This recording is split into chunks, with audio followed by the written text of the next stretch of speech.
The Black Ship, Chapter 52. Nornavio, War Room, Ralza System, Kayston Territory.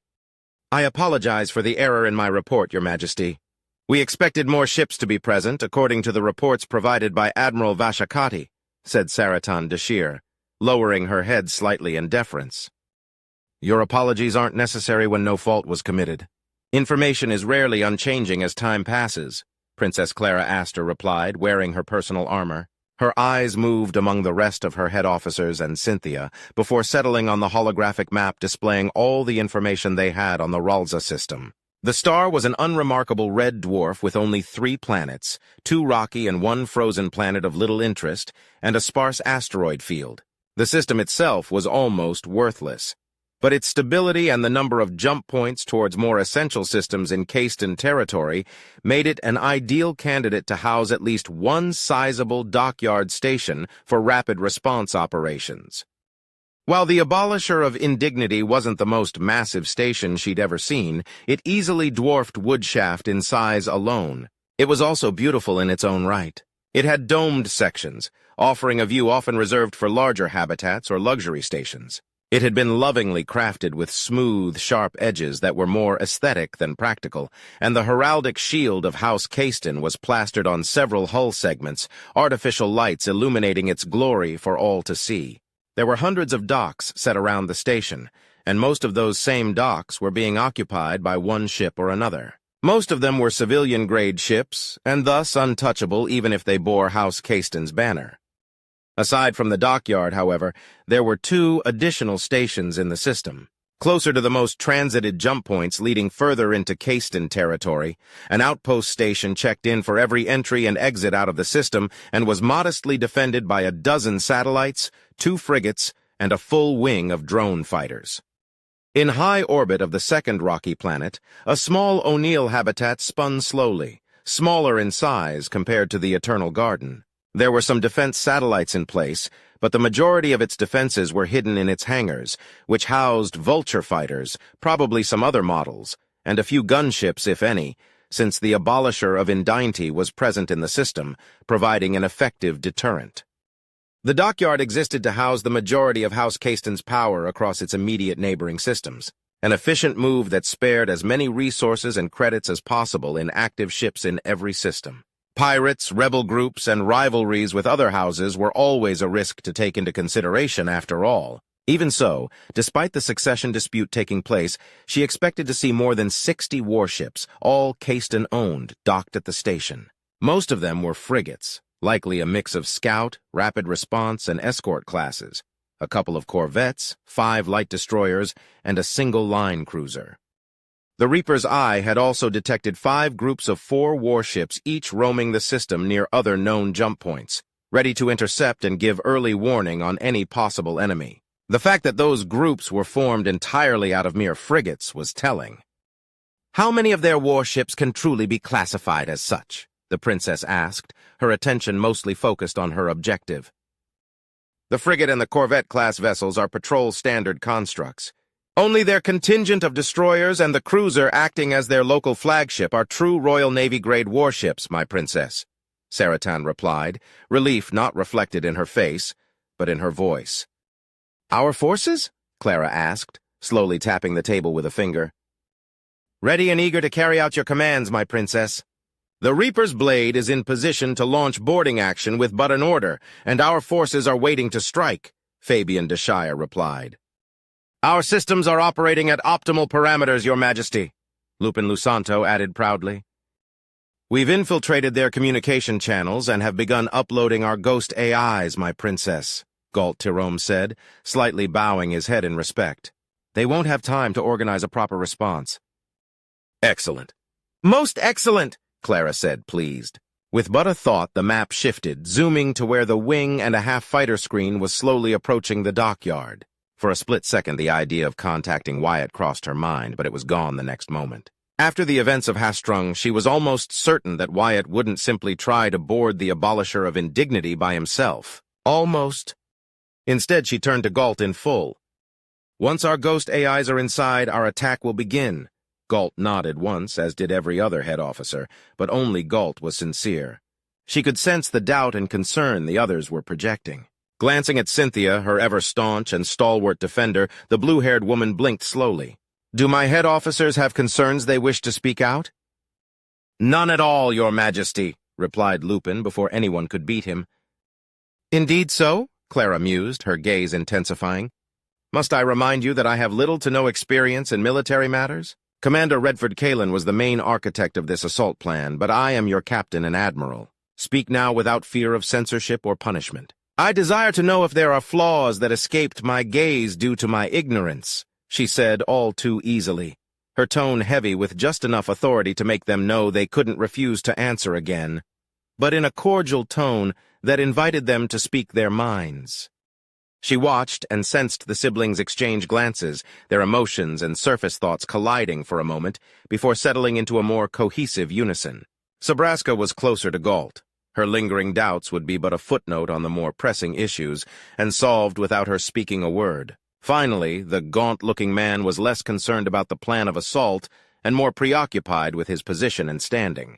She wasn't petty enough to dismiss him entirely, given his craven treatment when he didn't know who she was, but there was nothing other than recognition in his mind. Thus he could be discarded for the time being. After a few moments of doubt, Fabian cleared his throat. "Your Majesty, there is no one who would dare question your knowledge," he began with carefully chosen words.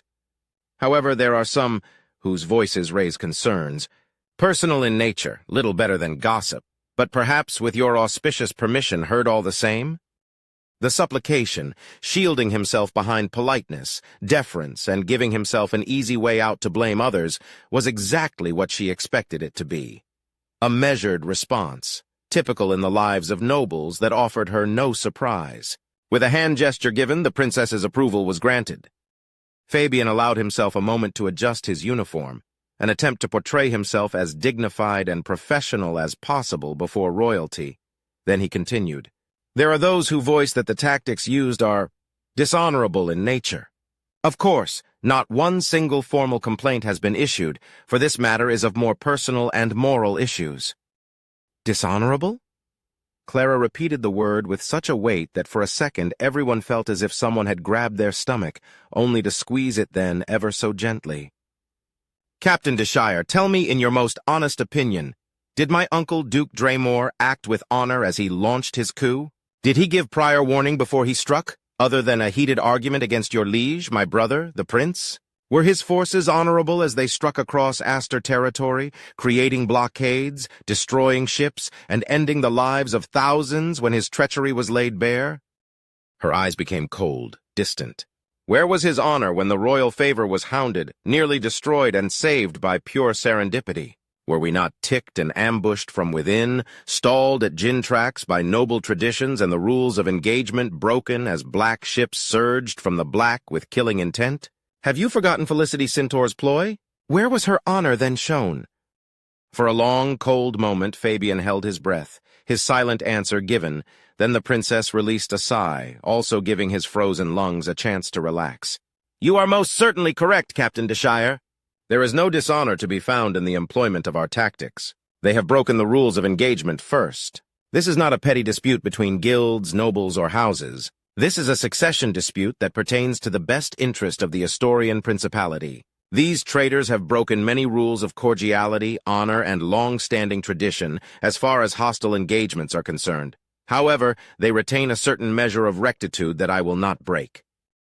"Certainly, my princess, I never insinuated that you would stoop so low," Fabian replied, earning a masked, barely perceptible glare from his sister. "We are merely playing by the same rules they have imposed on us, Captain. Otherwise, I would simply order the destruction of the abolisher of indignity and move on without consideration for all the other lives lost." She paused for a moment, taking in the glacial fear coming from most of her head officers. Only Galt managed to keep himself within a measured level, but even he was afraid. She couldn't blame him. "Today, the Reaper will only claim the lives of the stubborn fools who stand between her and their precious Caiston," said Cynthia, joining her voice to the conversation. "There is no need for pointless, wanton bloodshed. It is as the Bloodwren speaks. We will inflict damage, humiliation, and punishment, but not total destruction." Her purple eyes focused on Fabian's cybernetic ones, sending a shiver down his spine. "Do be so kind to quell those doubts, Captain Deshire," she said with a gentle smile. Disarmed by her sudden diplomacy, Fabian could only nod. For nearly a full minute, silence reigned in the war room until Galt's eyes flickered for a brief instant. "Ghost AIs fully deployed, my princess. We await only your command." Clara smiled. "Begin." Dockyard Station Abolisher of Indignity. Commodore Igor Caiston tossed the rest of his meal away as he jumped to his feet, his cybernetic eyes reflecting nothing but fear. Why? Why is the Reaper here?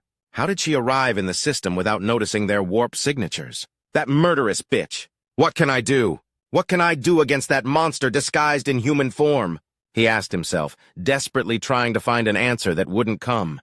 It wasn't until a bead of sweat forced him to close an eye that he realized that every officer on the bridge and even his servants were staring at him, waiting for answers, waiting for orders. Gritting his teeth tightly, his brain broke through the fear-induced paralysis that captured him as soon as that insulting, wicked, distasteful surrender message was delivered. Whilst he had never seen proper action in his life, nothing more than overseeing a few raids against Finnegan forces decades prior and some minor skirmishes against pirate scum, he wasn't a coward. Unlike the majority of his family, he was smarter. Instead of pursuing a position that would attract Tamirin's attention, he opted to remain as irrelevant as possible within the Royal Navy in a cushy position that would hardly, if ever, put his life at risk. Irrelevant, yes, but neither disposable nor incompetent.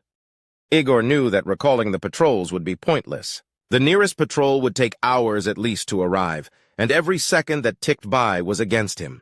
Most of the ships on station were inactive or receiving minor maintenance. Only a couple of frigates and one of the light destroyers were anywhere near ready for deployment, and preparing them to leave their docks would take more than an hour. 40 minutes if they skipped some checkups and were in a hurry. But even if they could be deployed, would the Reaper be so kind as to grant him that time? No, she wouldn't. The message hadn't been a hail or come through open channels. It had come without warning, suddenly and viciously. His eyes widened at the realization. "Commence a system purge, now! There are ghost AIs in our systems!" He barked the first order, and activity revived as his personnel got to their posts. "Get every ship ready for clearance and deployment as soon as possible. Focus on the Fangs of Honor. Set all satellites to full alert, weapons ready. Activate scanners. Focus them on coordinates R778 and R655. Get all personnel ready for action and prepare to defend the station from boarding parties. We're trying to purge our systems, sir, but we can't. Their ghost AIs are wreaking havoc in our systems. We can barely counter their disruption attacks," cried an officer.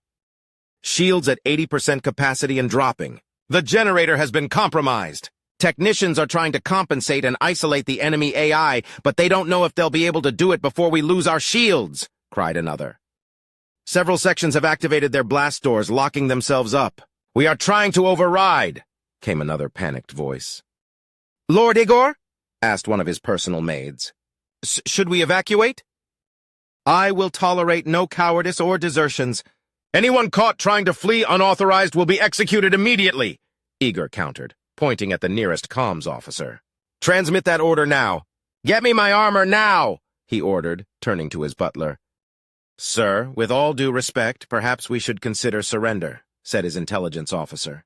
"There will be Royal Marines and Cynthia Winfield among the boarders, and the Wraith, too. Not to mention that the Vorpal Strike himself must be the one commanding the battle. Do we have any hope at all?" That question made everyone slow down, their attention diverted as doubt seeped into their minds. He could see it in their eyes, the way they moved. His intelligence officer was correct. They had little hope of surviving, let alone winning on such short notice. Worse yet, he didn't know how close the Reaper actually was. But she couldn't be that far away, yet he just couldn't surrender. His honor as both a proud son of House Caiston and as a Commodore loyal to his Lord Regent demanded that he stay and fight, no matter the consequences. But first, he needed to stir the hearts of his men and women. "If you believe the Reaper, that odious harlot, would let us live and honor her word even if I were to surrender myself to her, then you're an incompetent imbecile and an unworthy coward who shames and spits upon the name of his house, the Royal Navy, and upon the name of his Lord Regent." Igor sat back down, slamming a fist with all his might. "We're defenders of House Caiston and its subjects. Behind us stands a habitat with 80,000 souls. What will be of them when we are gone? And further in? Half a dozen systems depend on us for quick responses and early warning against incoming threats. Make your houses proud. Make the Lord Regent proud. Stand for the principality, for our glories shine upon golden halls, he proclaimed loudly and proudly, quickly joined by officers chanting their houses or the Caiston motto. It didn't bring him that much confidence, all things considered. But if the Reaper wants my head, then she'll have to fight for it, he thought, resolute. Ready every fighter available that we have, send out the drones. Send out everything. We'll intercept their boarding parties before they arrive. We'll make them pay in blood for... Sir! We're detecting a screen of fighters right on top of us. 120 in total. By Julius, they're targeting our satellites. Countermeasures, Igor shouted. Most of our weapon systems are down, sir. We can't fire anything that's working. Bring them down, Igor ordered. Sirius 1, Holocron 1, Nagaz 1, Alter 1. This is Composter 1. Take your wedges and destroy your targets. We'll provide support and move on to Objective 2, ordered Wyatt, receiving a quick confirmation from the 4 wedge leaders. Then he watched on his display how said wedges, an entire wing, split off from the group, leaving him in direct command of the remaining 39 fighters. The newcomers had been briefed both before departure and when they joined with the Noir Navio about what was expected of them and what had happened in Hastrung. Although apprehensive at first, most came to a quick understanding and would, at the very least, follow his orders even if just barely. His line of thinking went against what was doctrine and standard practice, both in battle and in social terms, among commoners and noble pilots alike. He couldn't entirely blame them for thinking he was disruptive, but frankly he didn't care all that much. Not when lives were lost for something as pointless as honor and glory. Moving his thoughts away from it, he focused on his tactical display, and the certainty of battle engulfed his mind once more. Focus, Wyatt, focus. Survive and win this, then you can think about pointless stuff later, he told himself, as he saw some pitiful missiles launched from the Abolisher of Indignity, most of which exploded moments after leaving their pods, others simply deactivated, and just a few were on course. Nothing that a few shots from coil guns couldn't handle. His lips curled into a smile as he wondered what the traitors' reactions had been after hearing Milcades' poetic surrender terms, or how Jincho's hacking was rendering them nearly powerless. As the warm feeling slowly dissipated, he gazed at the object of the mission personally assigned to him by Commander Redford, the dockyard itself. In a fair, standard engagement, attacking a station 3 times the size of Woodshaft, and much better equipped and defended than it would be suicide with so few forces. This was anything but fair. That thought filled him with an odd sense of joy he couldn't quite explain, but he accepted it for what it was, regardless of anything. 3 minutes later, the telltale sign of a flickering shield appeared around the Abolisher of Indignity, leaving it open for attack. Lock onto their deployed PD turrets and destroy them. Create an opening. Then deploy your haywire mines, he ordered, receiving a confirmation from Persei 1, the remaining wedge leader. A couple of seconds later, a volley of missiles was launched from his 40 fighters, easily destroying or crippling over 24 of them. With their opening intact, Persei 1's wedge moved in first, passing over the station's hull, deploying the haywire mine before its maglock reactivated. His wedge moved on to the docked light destroyers and the cruiser, easily setting up their mines before disengaging and moving to rejoin the rest of their comrades. Wyatt smiled internally. As much as he felt at home in the midst of battle, he preferred these low-risk missions, but he knew it wouldn't last. It never did. In his tactical display, he saw that over a third of the still largely inactive defense satellites had been destroyed, and so far no casualties had been reported. There were some stray hits, but that was all. Not a single shield was at risk of being depleted just yet.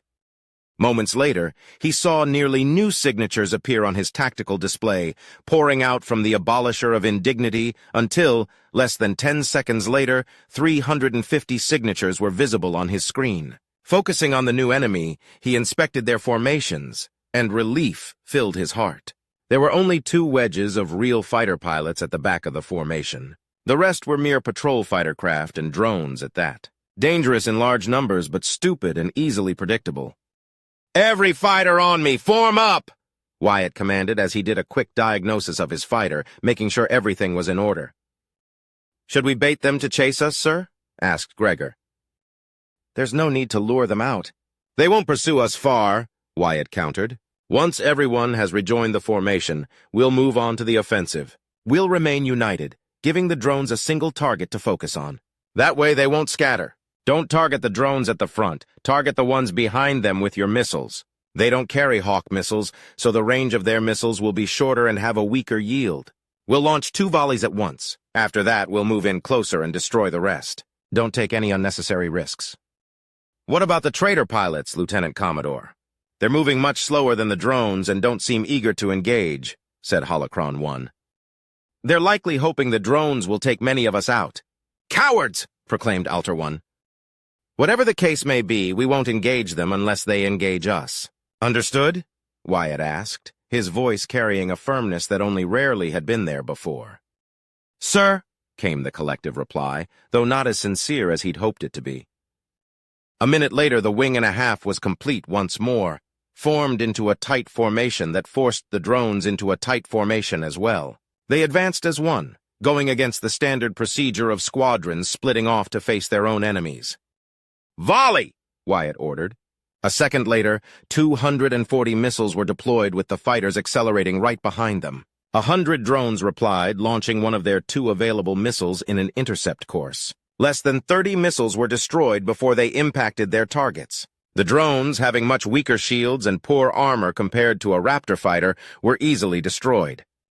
For a moment, it reminded Wyatt of his previous posting in the lingering systems, not too far away from Ralza, he realized with bitterness, and how he came to learn that House Caiston tended to equip their stations with the cheapest equipment available across all levels. Even their ships tended to be underperforming in strength, valuing numbers and quantity over quality. It showed as over half of the drones were destroyed, and the ensuing dogfight was anything but. Some flares were used, but not another missile. Coil guns were enough to break them apart. 12. 12. That gets me an ace mark, Leopold cheered. It most certainly does. Congratulations, Dakar. You can turn flying scrap metal into dead scrap metal, Raquel countered as she destroyed one of the few remaining drones. Hey, after the pain and suffering we're getting in those simulations, I'll take an easy win any day, Leopold countered, earning a begrudging agreement from George and a shared sentiment from Nultar. What about them, Wyatt? Nultar asked, marking the now disengaging traitors. I don't think they expected us not to play by the book. My order stands. We won't engage. We move on to Objective 3, secure the landing zone. Here they come, Wyatt said as the Reaper's blade approached in his tactical display. It didn't get too close, but it moved slowly. Moments later, he saw hot drop pods making their way to the cleared area on the station's hull, and right on top of one of their many painted heraldic shields, puncturing and destroying it in the process. His smile dropped slightly as he sincerely hoped the men and women aboard the station would be sensible enough to surrender rather than fight the incursion of several Marines, their auxilia support, ROSF elements, and Royal Marines. Dockyard Station Abolisher of Indignity Command Deck. To say that Milcades expected more would be a grave understatement. A dockyard of that size and strategic importance was meant to be better defended. But what they found was a mockery in every sense of the word. He'd be the first to admit that their ghost AIs, masterfully delivered by the Icanti he'd quickly come to respect, Jincho, had pummeled their automated defenses to near submission. But what of the defenders themselves? It had been a pathetic display except for, curiously enough, Commodore Igor Caiston himself. Most of them were wise enough to surrender the moment they saw them. It didn't surprise him. Most of the defenders were commoners with an odd noble leading a group of them. Not even a Marine, just a noble. From technicians to logistical officers and more. Atuccio had encountered a damn chef leading auxilia forces. There were a few firefights and some casualties had been inflicted, with only 8 fatalities among their auxilia forces. But that was it. Commodore Igor Caiston ultimately accepted his defeat and surrendered, demanding that the princess keep her word. It was almost worthy of respect. Almost. Had the petulant Caiston not declared his blonde friend a vile monster and cursed her name 3 times before he gagged the traitor, of course. It irked him how poor the defenses were. He'd heard rumors about how cheap the Caiston were, but he didn't expect it to be true to such a degree. But something wasn't off. He could feel it even if he couldn't quite place it. No matter, Interrogation will loosen his lips. Eventually, Milcades thought as he and his allies left the command deck, and several terrified and confused officers who wondered why they hadn't been taken prisoner as well. Navio War Room. Clara watched in satisfaction as her forces returned with Igor Kasten chained and gagged. Once the last of her troops were off the station, she permitted Redford to begin. The Navio fired several railgun shots at their docked, crewless ships. None were destroyed, merely severely damaged, and not a single shot was taken against the dockyard itself or the civilian vessels. Once 4 of their light destroyers, the cruiser, and half of their other ships were damaged, the attacks stopped. Then, the haywire mines went off, further damaging the anchored ships and the abolisher of indignity. Then, the 3 ships left with her corvettes, the Reaper's Blade and Reaper's Eye, further ahead from the Navio as a message was broadcast across the system on all channels, showcasing the surrender of Igor Kasten and demanding the outpost station to evacuate as it would be destroyed within hours, urging all vessels to leave its surroundings and demanding all patrols to cease their operations completely or face annihilation. Hours later, before leaving the Ralza system behind, Clara made good on her promise and destroyed the outpost in the most dramatic fashion possible. The Navio unleashed its pulse beam cannon, eradicating it. The hunt had just begun. Everyone, don't forget we have 2 side stories for you this week, and every week for the next couple of months. The Barony of Screaming Forests, Day 3, Part 1 is tomorrow, and What's the Job? Chapter 3 is on Thursday. They will be available at the same time slot as the Black Ship. Lots more Black Ship for you all to enjoy.